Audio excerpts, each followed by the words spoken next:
Hi, Pogi! Sino susundo mo dito? So, how did you find out about the job fair today? Oh, I just passed away and see the ads, sir. Is this your first time working in YT? Yes, I'm first time actually, but And amazing. Thank you so much, all Papi. This Snickers achievements. More to come, only your fun of the future. Hey! That's the future. That's what I say.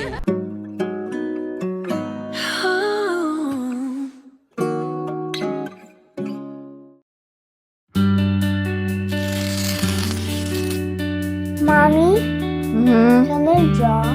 Yes. Thank you, Mommy. Alam nyo, habang lumalaki si Rihanna, mas lalo kong naaalala yung sarili ko nung bata pa ako. At minsan napapaisip ako ang dami rin palang nangyari. Nung batang mahilig lang kumanta noon, hindi ko akalaing dadalin ako ng buhay sa kung nasaan ako ngayon. Hindi ko rin akalaing makikilala ko sa iba't ibang pangalan. Krista, Rufami, at ngayon Mommy. Mommy, look. Ice cream shop.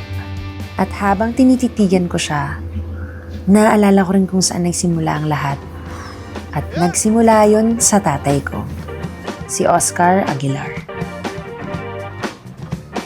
Down around the corner, half a mile from here, silhouette rain running, and you watch them disappear without love. What would you do now? Bata pa lang ako, si daddy na yung nagturo sa akin kumanta. Siya yung unang teacher ko. Siya yung nagturo sa akin mahalin ng music. At hanggang ngayon, dala-dala ko pa rin lahat ng tinuro niya. Pero ito yung hindi alam ng marami.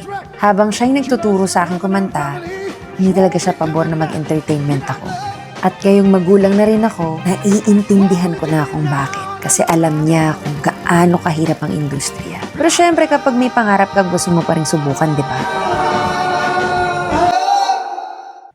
At habang si daddy medyo tutol, may isang taong buong pusong naniniwala sa akin. Sino pa ba yan? Syempre ang mami ko. Siya yung sumuporta sa akin. Siya yung nagsasabing, kaya mo yan. Nag-audition ako sa lahat ng contest. Name it. Dance contest, singing contest, reality TV show. Ultimo ang Bikini Open. Pero lahat, talo ako. Minsan nga sinabi ko na sa nanay ko, di ako natanggap sa mga inauditionan ko. Bay di siya naniwala, nag-audition ako ulit. Ayun, di talo pa rin. At minsan, yun lang talagang kailangan mo. Isang taong maniniwala sa'yo. At hindi nagtagal, napunta ako sa showbiz. Isa sa mga taong naging parte ng journey na yon ay si Joey De Leon.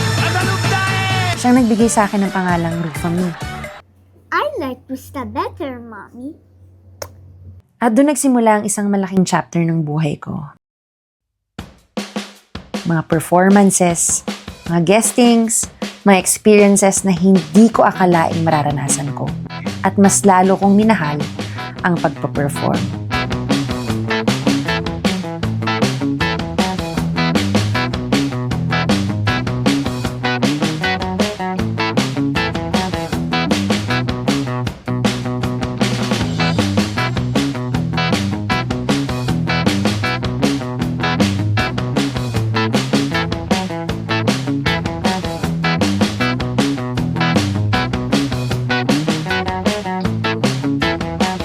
Pogi! Sino susundo mo dito? Yung anak ba ni Mayor Salcedo o... Find out about the job fair today. Oh, I just passed away and see the ads, sir. Passed away. Cut. Who? Si A.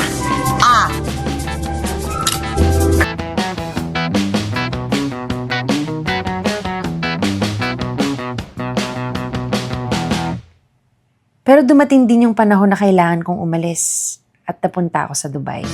Hindi siya madali. Bagong bansa, bagong buhay, bagong simula. Nakakatakot, pero minsan, kapag handa kang magsimula ulit, doon dumarating yung mga oportunidad na hindi mo inaasahan. Sa Dubai, nagkaroon ako ng mga pagkakataon na magtrabaho sa media industry. What is up, Web3 crew? Welcome to one of the biggest events in the crypto space, where builders, leaders, and Web3 believers gather to talk about what's next. I'm Krista Tumun. This is me, Krista Tumun. This is me, Krista Tumun. I'm Krista Tumun. This is me, Krista Tumun. Maging host, makapag-cover ng events, makilala ng iba't ibang tao. At habang ginagawa ko lahat ng yon, may na-realize ako, yung batang mahilig kumanta, nandun pa rin. Down around the corner. Nag-iba lang ng stage, nag-iba lang ng audience, pero siya pa rin yun. Yung batang tinuruan ni Daddy at sinuportahan ni Mami. At ngayon, kapag binabalikan ko lahat, naiisip ko na ang daming taong naging parte ng journey na ito. Si Daddy Oscar, na nagturo sa akin kumanta, at si Mami, na unang naniwala sa akin, na sumuporta sa akin sa bawat pangarap na gusto kong habulin. At kung wala silang dalawa, baka wala rin tong kwentong kinukwento ko ngayon. I love you, Mommy. Love you too, Hannah. At sa susunod, ikaw na ang gagawa ng sarili mong kwento. What would you do now?